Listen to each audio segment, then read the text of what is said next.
So here we are, 2,000 metres or just over 2,000 metres away from the finish at the start of a heat of the Temple Challenge Cup. Day 2 in racing, University of Bristol. They are at on this side, the Buckinghamshire station, and on the far side, that's where all the people are standing on the Berkshire station, this enormous crew from Harvard University. And really this is a bit of a mismatch. University of Bristol beat University of Surrey yesterday. Harvard University mashed up Imperial College B crew.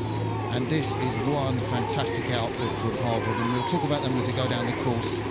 No mistaking them with the crimson and the H on the singlets, racing University of Bristol. And University of Bristol doing a pretty good job to hang on to this Harvard crew this early on in the race, Jim. They're doing a brilliant job, and they're also such determined off the start. Harvard are a 2.5 stone a man heavier, a massive crew. And you said they did brilliantly against IC yesterday, so it's really important at this stage of the race, University of Bristol, to try and keep on terms. So this Harvard crew is a sort of mix-up between the 2V, second varsity, and the first varsity 8. I think, really for me, the striking thing about this Harvard crew is the Brits they've got in it. 2 in particular in the 7 seats. I might get a look at them there. We've got the University of Bristol grades. At the moment, stroke man John Davis, just 19 years of age, Welsh rower. And, well, you can see the difference in the 2 crews. But when we get a look at the Harvard crew, Jim, it'd be nice to... There we go.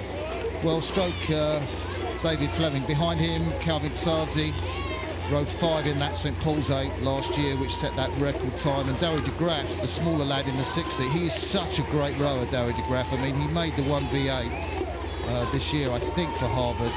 And... that's an incredible achievement. Calvin Tsazi was in the 2V, so it just shows you how great Darry de Graaf is. Both junior world champions out with the men's 4. Broke the record for the junior men's 4 last year. George Cousins, the Harvard Cox, looking around. But this is a really stacked 8, and Paddy Adams, the Etonian, in the 5 seat. I mean, really, they're one of the favourites for this event. I love that shot as well, Martin. I think 7 and 5 in that Harvard boat, particularly working well together. Yeah, what did you like about that, Jim? Well, just really relaxed as well. The same sort of length that hands are moving together now coming to the Bristol boat. And equally, they're pretty synchronised. They're doing a nice job. They've come up to a much, much bigger crew and in a different pedigree. But you mustn't forget about this Bristol crew. They've had a good season. Sorry, Jim, off you go. As I say, for those of you that don't know, at the end of the winter season, the men's head of the river, where all the 8s from this country and Europe come to race, the University of Bristol crew came 40th, which is a really, really good result, because they're in amongst all the other sort of best schools and the best clubs in the country. Top 50 in the men's head's a great result. So you're looking at a really, really good university crew from Bristol. You're looking at a fantastic university crew from Harvard Row there on the Charles River in Boston. And from wherever in the world you're joining this transmission from Henley Regatta, we welcome you. But if you're over there in Boston, near the Charles River, perhaps in the Harvard Boathouse, maybe watching this transmission, your boys look great, don't they? That smooth flow forward, they're not under pressure now, and this is what we saw. So the 20-year-old Cox, George Cousins, just take a little look around. He won the PE in 2016 with Eton. That's the Princess Elizabeth Cup for schools, and such an experienced Cox.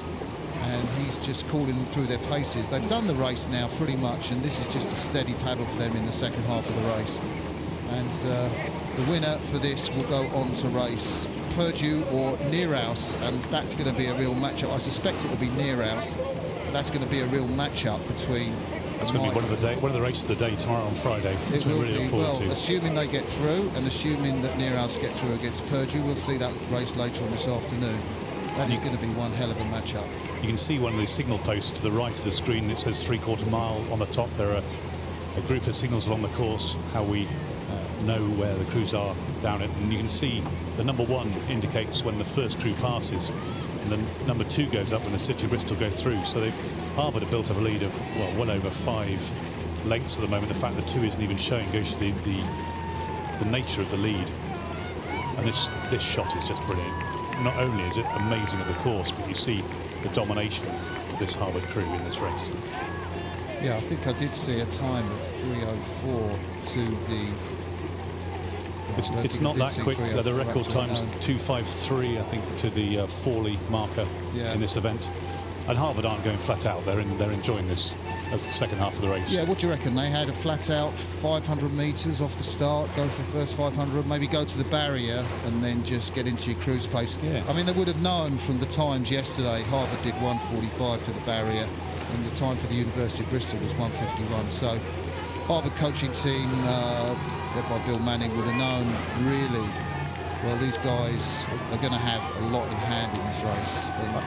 I don't think we've seen what they can do yet. They beat Imperial College by 4.5 lengths yesterday, so I think we have to take their times from yesterday and today with a bit of a pinch of salt. Do you reckon that's a good run-in, or do you reckon, you know, the Harvard coaching team would have liked to have seen these guys have a really tight race, you know, just to set them up, or, you know, this is setting them up for this encounter we think might happen between them and near us tomorrow? I think they probably want a stiffer test today. I think maybe an easy one for the first one to get rid of the nerves. And on day 2, a little bit more of a challenge. So running down the Harvard 8, you can see the shot from the drone. Andrew Morley in the bows, 21. Kenny Copland, 19 years of age in the 2-seat. Lars Losch, 21 years of age in the 3-seat, the German. Harrison Burke, Paddy Adams, Dowie de Graaf and Calvin Tazi we've talked about, as we have with the stroke Dave Fleming and Cox George Cousins. And we shouldn't forget the City of Bristol crew. They've had a good year too, so they win as the inaugural intermediate pennant from the men's 8 at Bucks Regatta University Championship earlier this summer. Yeah, the Harvard crew, I can look out from the press box now. We're just below the press box in our commentary position. Harvard have about 5 strokes of this very low rating to cross the finish line. Headband of Andrew Morley, 21-year-old in the bow seat, second time racing at Henley for him. Crosses the line first. And they easy all. No one collapsing over the blades, the Harvard crew. Rowing in that boat named after Asa Medicott, and University of Bristol crossed the line to the cheers of their opponents.